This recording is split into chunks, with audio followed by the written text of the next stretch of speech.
एक बार फिर से CDNP ऑनलाइन क्लास में आपके लिए लेकर के आए हैं फिजिक्स की ऑनलाइन क्लास।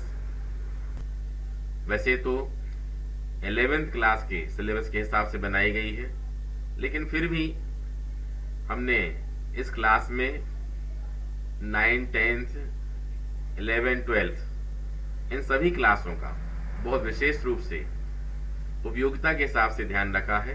अतः यह क्लास इन सभी क्लास के स्टूडेंट्स के लिए और 12th के बाद वाले भी अगर उन्हें फार्मूले में प्रॉब्लम्स हैं तो इस क्लास को अटेंड कर सकते हैं और सीख सकते हैं। तो चलिए चलते हैं इसके लिए बोर्ड पर।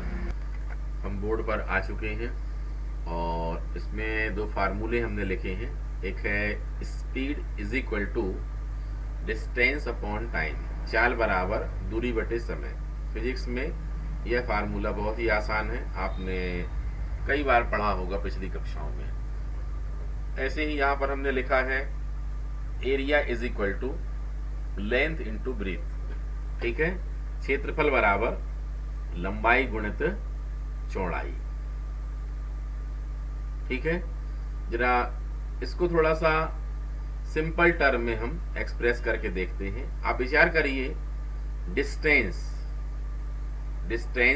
मतलब जैसे यहां से यहां तक ये लाइन खींच दी हमने, तो ये पॉइंट ए और पॉइंट बी।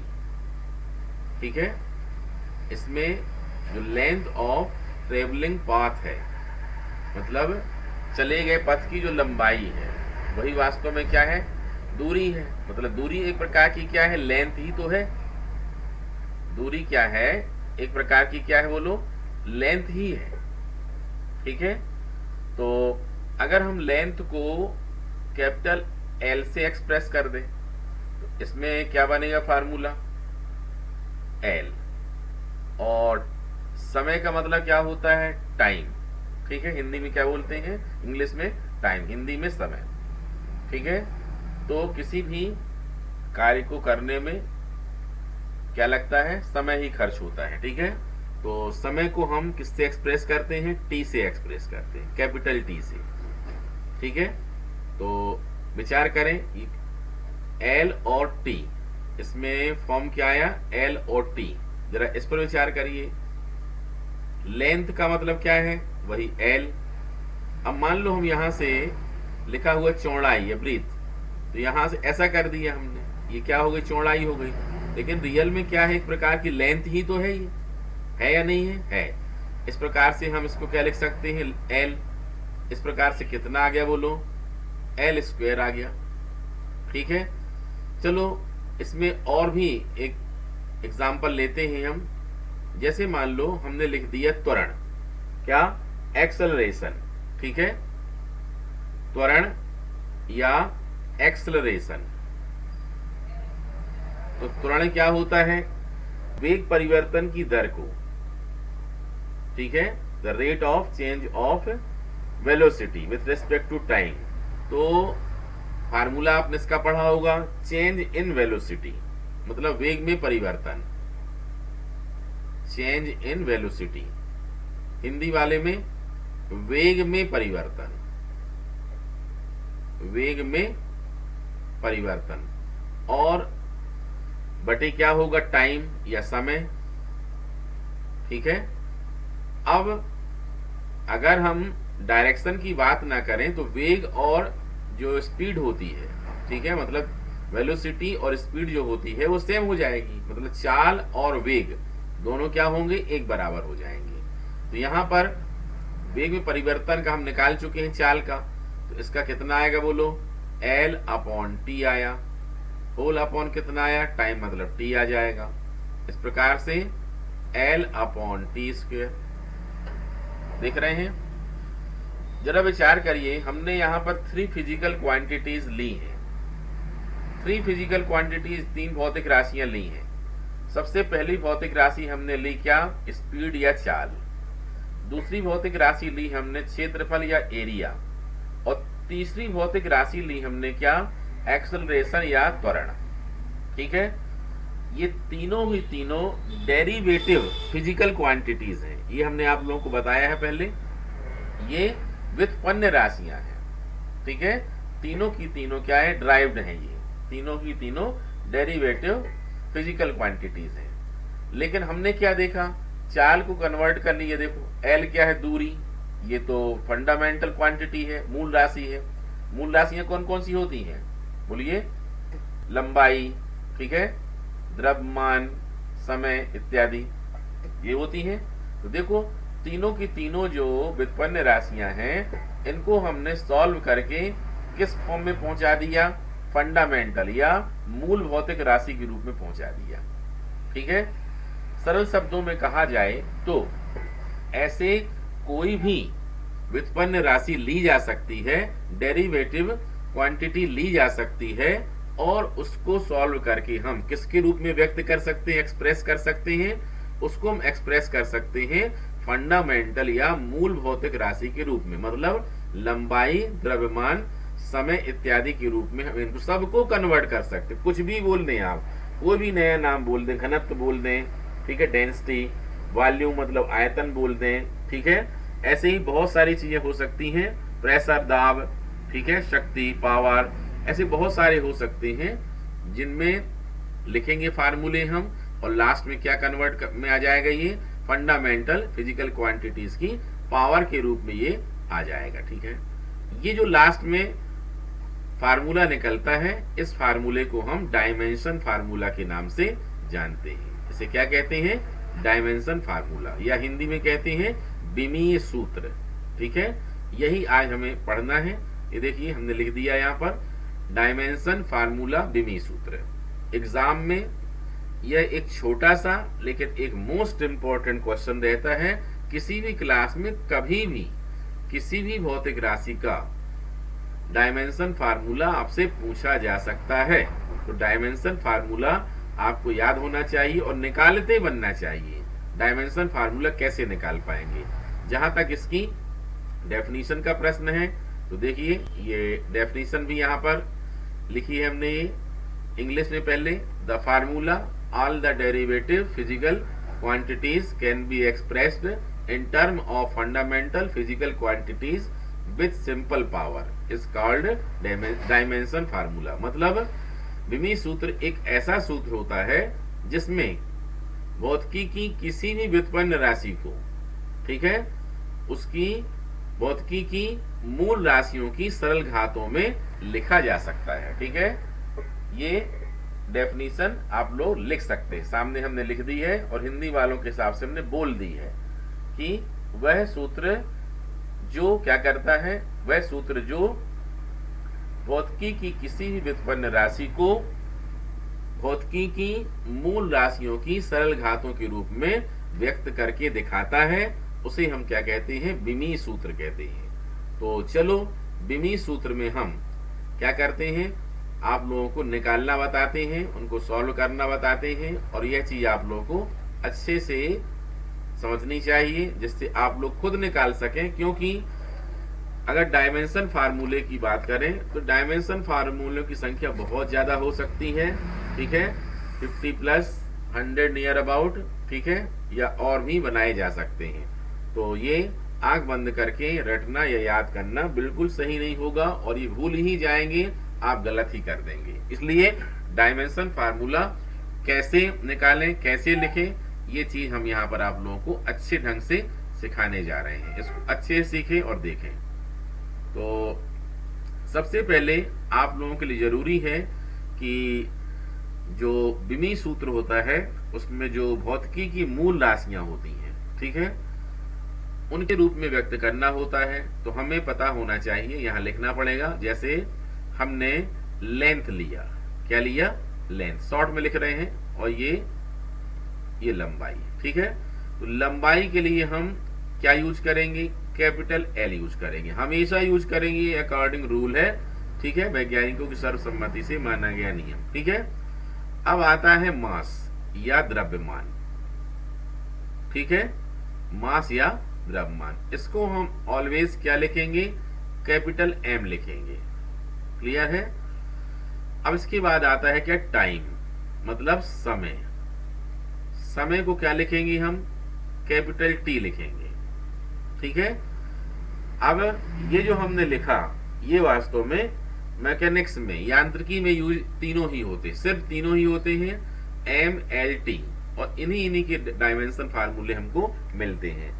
लेकिन थोड़ा और आगे बढ़ेंगे, अगर हम इलेक्ट्रिसिटी में जाएंगे तो हमको करंट या धारा विद्युत, ठीक है, ये सब बता चुके, इसलिए हम शॉर्ट में लिख रहे हैं यहां पर।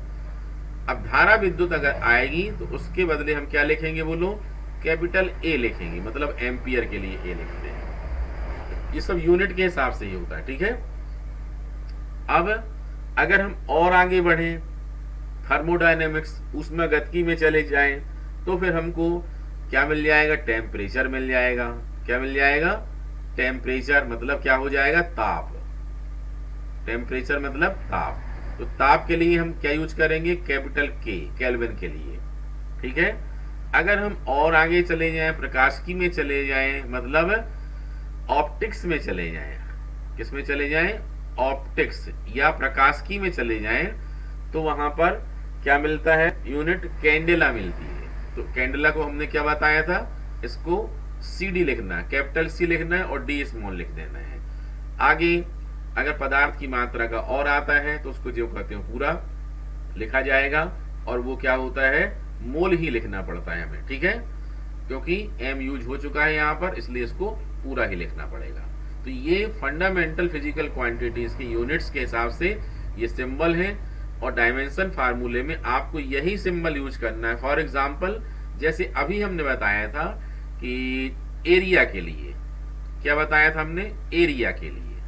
अब एरिया के लिए हमने निकाल के बताया एल स्क्वायर निकाला, लेकिन आप में से कोई स्टूडेंट अगर उसको क्या लिख देगा, एल स्क्वायर, तो ये क्या हो जाएगा, रॉन्ग हो जाएगा। ये क्या हो जाएगा, ये रॉन्ग हो जाएगा ये, ठीक है।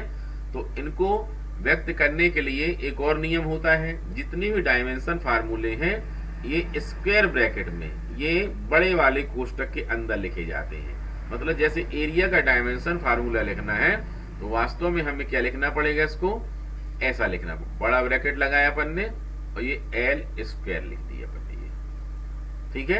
अगर हम कहते हैं ये मैकेनिक्स का है, यांत्रिकी के अंतर्गत है, और हमको एम एल टी तीनों ये फॉर्म में लिखना है, तो चाहे तो इसको ऐसा भी लिखा जा सकता है, जैसे इसमें एम नहीं है और लिखने की जरूरत है अगर, फिर भी तो क्या लिखेंगे, एम की पावर 0।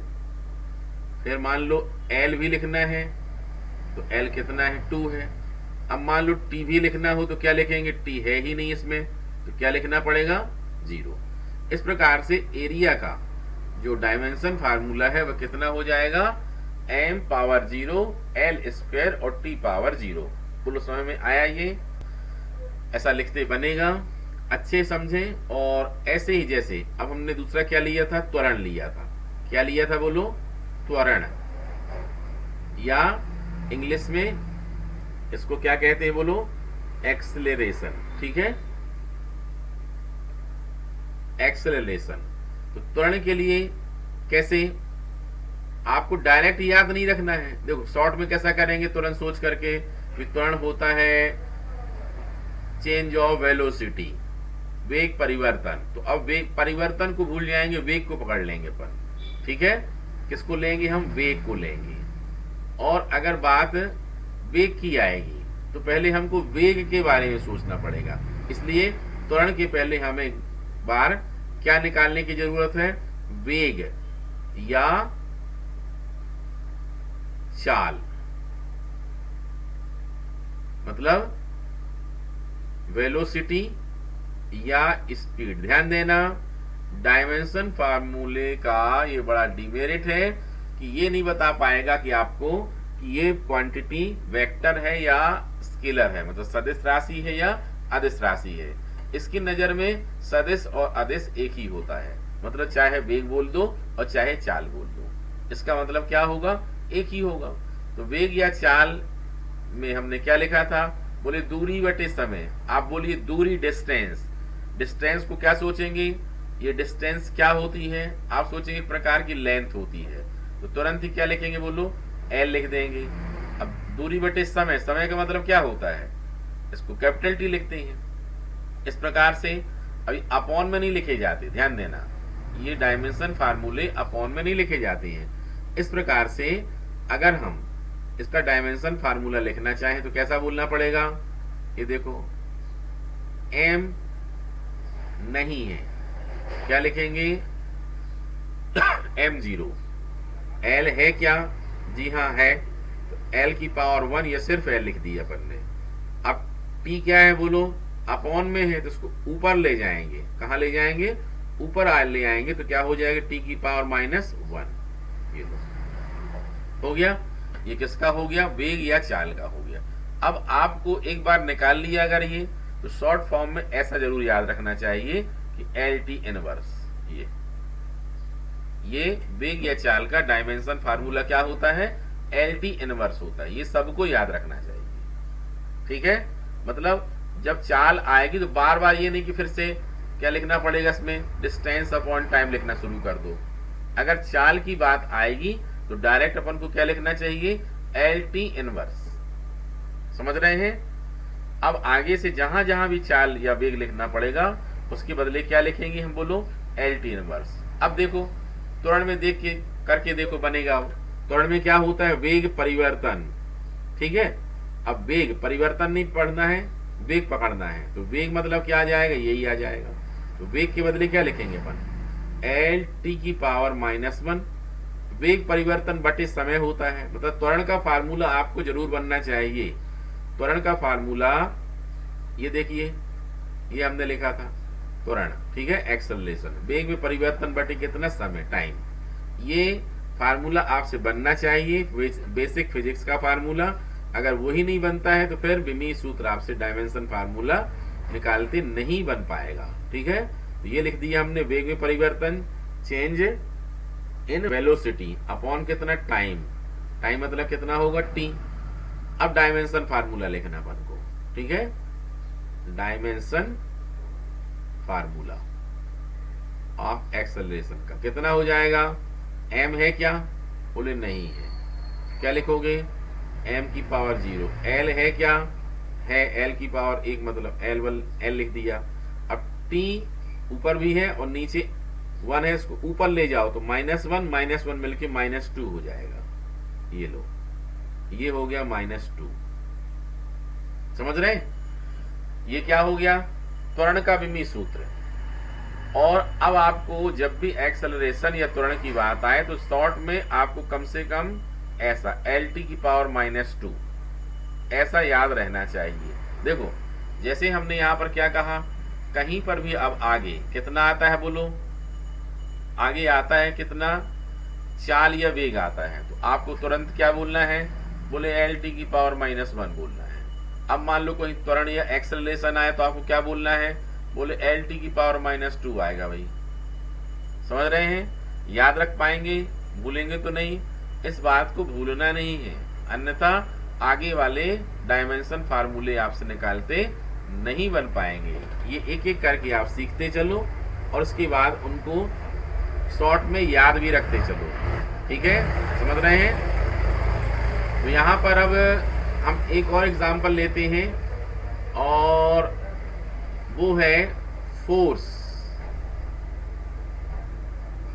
फोर्स को हिंदी में क्या बोलते हैं, बल, क्या बोलते हैं, बल। अब बल का आपको विमीय सूत्र निकालना है, बल का डायमेंशन फार्मूला आपको निकालना है। वो कैसे निकालेंगे आप, पहले आपको बल का सूत्र मालूम होना चाहिए। बल का सूत्र नहीं मालूम है तो विमीय सूत्र निकालते नहीं बनेगा। अगर शॉर्ट में याद रखना चाहते थे तो आपने पिछली कक्षाओं में बल या फोर्स F = ma जरूर पढ़ा होगा। ये according to Newton second law, ठीक है, मतलब न्यूटन के गति के द्वितीय नियम का गणितीय रूप क्या होता है, F = ma, द्रव्यमान गुणित त्वरण। m क्या है, द्रव्यमान, मास, और a क्या है, एक्सेलरेशन या त्वरण। बस यहां शुरू करेंगे। देखो अब ये क्या है, बोलो मास, क्या है, मास या द्रव्यमान। जरा देखो द्रव्यमान के लिए क्या लिखते हैं भाई, दिख रहा है, कैपिटल एम दिख रहा है, ये दिख रहा है। मास के लिए क्या लिखते हैं बोलो, ये इसके लिए कैपिटल एम लिखते हैं, ये लिखा हो कैपिटल एम। ठीक है, तो हमें यहां पर कैपिटल एम लिखना पड़ेगा। क्या लिखना पड़ेगा? Capital M. ये लो लिख दिया कैपिटल एम अपन ने, कैपिटल एम। अब क्या ए क्या है? त्वरण। त्वरण का मतलब क्या है? अब त्वरण का फार्मूला नहीं सोचना, बिमी सूत्र, डायमेंशन फार्मूला जो याद है आपको वो लिख देना है। ये लिख दिया आपने एल टी की पावर -2, और इसको किस में बंद कर देना है? बड़े ब्रैकेट में। इस प्रकार से अगर आपसे किसी ने पूछा बल का बिमी सूत्र क्या होगा, तो आप लोग क्या लिखेंगे? M L T inverse 2। ठीक है, एम की पावर 1, एल की पावर 1 और टी की पावर कितनी? -2। क्लियर है? ये देखो, इस प्रकार से आपने ये बल का बिमी सूत्र निकाला। और अब देखो एक और एग्जांपल हम लेते हैं यहां पर। अगला एग्जांपल हम लेते हैं, नेक्स्ट एग्जांपल। ये सब 1-1 मार्क के लिए हैं। वर्क, या हिंदी में क्या बोलते हैं इसको? कार्य। ठीक है, कार्य क्या होता है? बल गुणित विस्थापन। ठीक है, फोर्स इंटू डिस्प्लेसमेंट, मतलब बल गुणित विस्थापन। अब समझो, यहां पर अपन ने क्या सीख लिया? ये सीख लिया कि बल का बिमी सूत्र कितना है। सीखा कि नहीं सीखा? सीख लिया। अब यहां बल आया तो फिर दोबारा निकालने की जरूरत नहीं है। बोले बल का कितना था, हमको याद हो गया है, एम एल टी इनवर्स 2 होता है। तो बस यहां पर हम क्या लिख देंगे? यहां पर हम बल के बदले लिख देंगे एम एल टी की पावर -2। अब विस्थापन मतलब क्या है? एक प्रकार की दूरी है, एक प्रकार की क्या है? लंबाई ही है, एल। तो यहां पर इनटू क्या लिख दिया एक बार, और एल लिख दिया। इस प्रकार से अब डायमेंशन फार्मूला फाइनली क्या बनेगा? डायमेंशन फार्मूला ऑफ वर्क, कार्य का बिमी सूत्र क्या बनेगा? बड़े ब्रैकेट में क्या लिखेंगे बोलो? एम लिखेंगे, एल एक ये है और एक ये, कितने हो जाएंगे? 2, और टी की पावर कितना है बोलो? -2। इस प्रकार से ये किसका आ गया? कार्य का बिमी सूत्र आ गया। किसका सूत्र आ गया? ये कार्य का बिमी सूत्र आ गया। आ रहा होगा समझ में, उम्मीद करते हैं हम। और भी देखो कुछ एग्जाम्पल और भी ले रहे हैं आप लोगों के कॉन्फिडेंस को बढ़ाने के लिए, आपका आत्मविश्वास बढ़ जाए कि बिमी सूत्र निकालना बहुत ही ज्यादा आसान है। ठीक है, और अगला एग्जाम्पल लेते हैं हम, पावर, या हिंदी में इसको क्या बोलते हो आप लोग? शक्ति। ठीक है, शक्ति। कार्य करने की दर को, the rate of work done is called power, मतलब कार्य करने की दर को क्या कहते हैं? शक्ति। तो ये आया कार्य करने की दर मतलब अपॉन टाइम, मतलब इसका फार्मूला क्या होता है?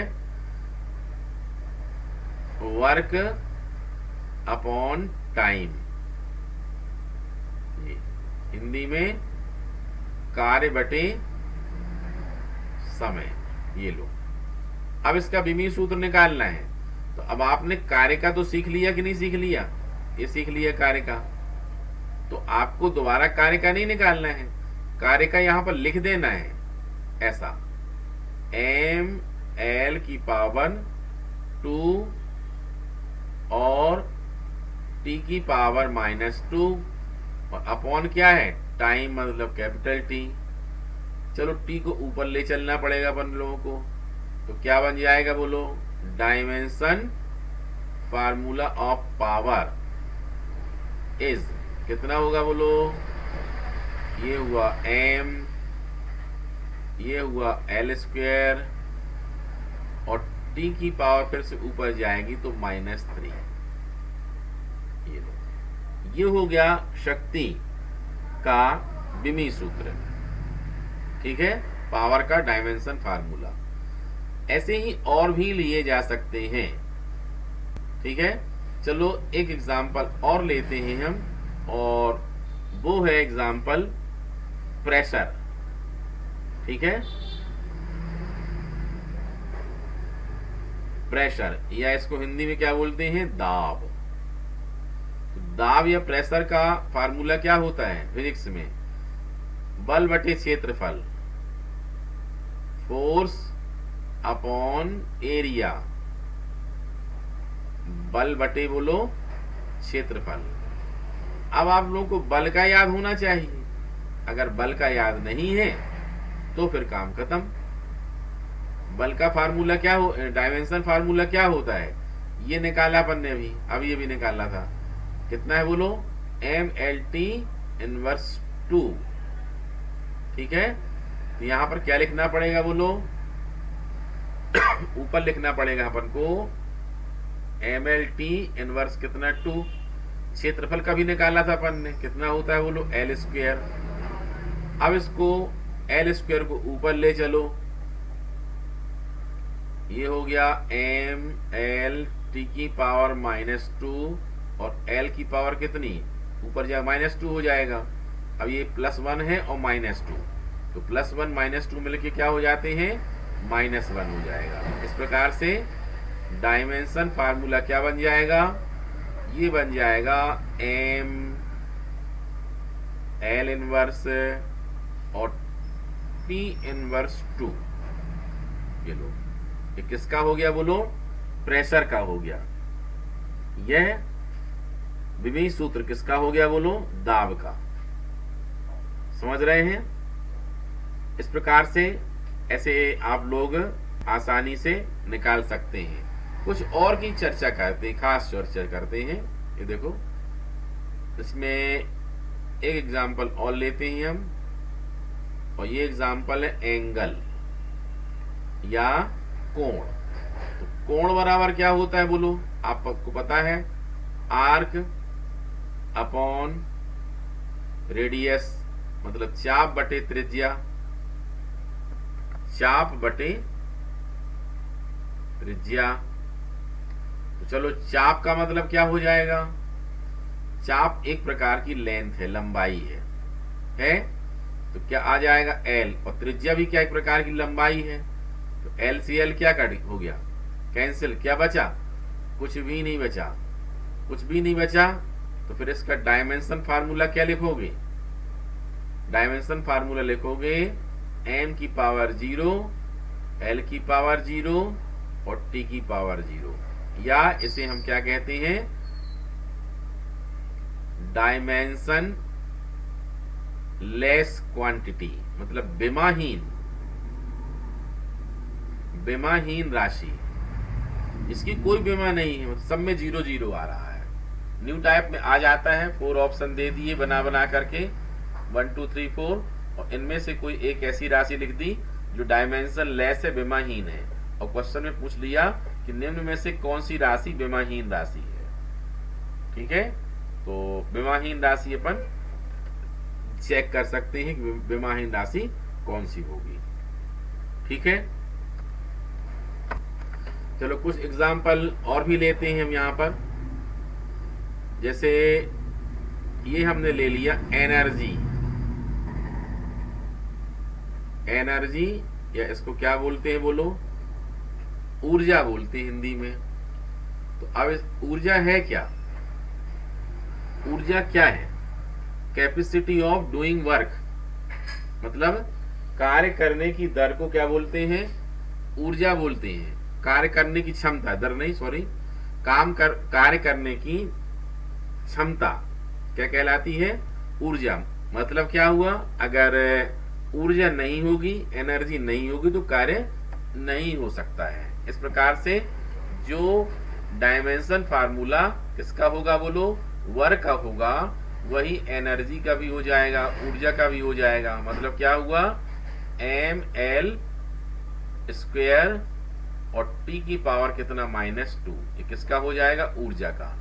एग्जाम में इंपॉर्टेंट क्वेश्चन एक और बना करता है, 4 ऑप्शन दे देते हैं और चारों ऑप्शन में 2 भौतिक राशियां, 2 फिजिकल क्वांटिटीज दे देते हैं पेयर में, और लिख देते हैं बताओ कि निम्न में से कौन से जोड़े की विमा राशियां एक ही हैं।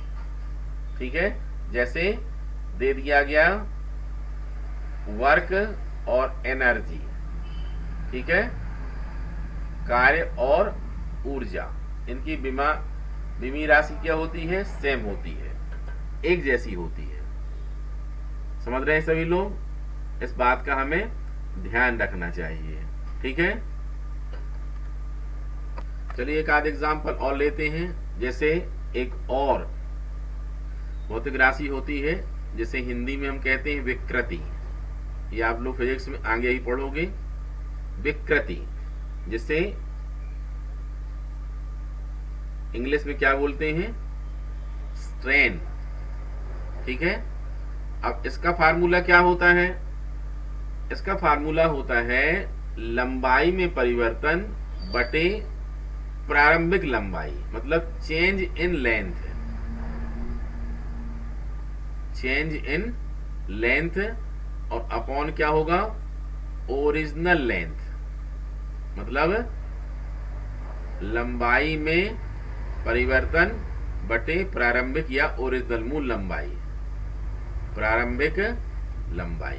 अब देख लो, लंबाई में परिवर्तन है तो लंबाई लिखना है, तो लंबाई के लिए क्या लिखते हैं अपन, कैपिटल एल लिखते हैं, और प्रारंभिक लंबाई के लिए भी क्या लिखेंगे हम, कैपिटल एल ही तो लिखेंगे, और एल से एल क्या हो जाएगा, कैंसिल हो जाएगा।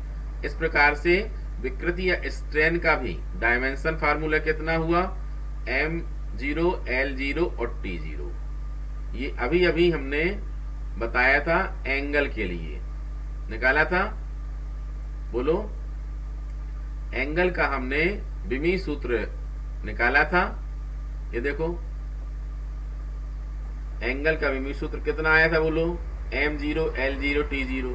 यहां भी कितना आया है, m0 l0 t0। मतलब हमारे पास क्या मिल गया, ये एंगल और सेकंड क्या, स्ट्रेन, मतलब कोण और विकृति का एक जोड़ा और मिल गया, जिनके विमी सूत्र कैसे हैं, बिल्कुल सेम टू सेम है। ऐसे ही फिजिक्स में और भी विमी सूत्र होते हैं जो सेम टू सेम होते हैं। अब आप लोगों को अपनी बुक की मदद लेकर के और मैक्सिमम ज्यादा से ज्यादा विमी सूत्र आपको निकाल करके और अपनी नोटबुक में फेयर करके लिखना चाहिए। ठीक है, यही आप लोगों का होमवर्क है। कम से कम भी बोले तो आप लोगों के लिए, आप लोग कम से कम घर में कितने 30+ से ज्यादा आप लोगों को डायमेंशन फार्मूला निकालने हैं, यही आपका होमवर्क है।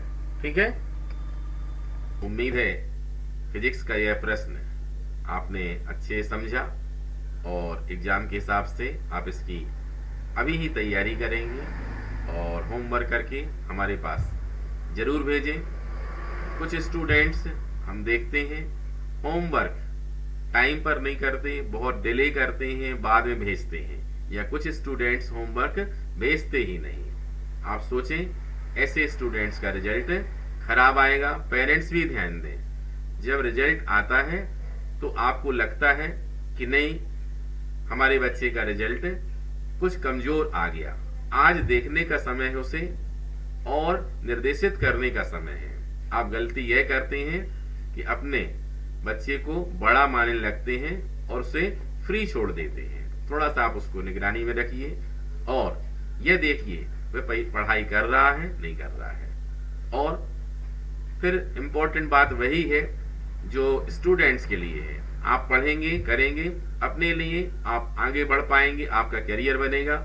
इसलिए देरी बिल्कुल ना करें, तुरंत क्लास खत्म होने के बाद प्रैक्टिस करें, अच्छे से लिखें। जब तक होमवर्क पूरा ना हो तब तक उसे करते रहें और उसके बाद जितने जल्दी हो सके वह होमवर्क हमारे पास भेजें। और हाँ, इस बात का ध्यान जरूर रखें, चीटिंग नहीं करनी है। ठीक है, बिल्कुल ईमानदारी से करना है। तो आज के लिए इतना ही, कल फिर से मिलेंगे नए टॉपिक के साथ। तब तक अपना ध्यान रखें।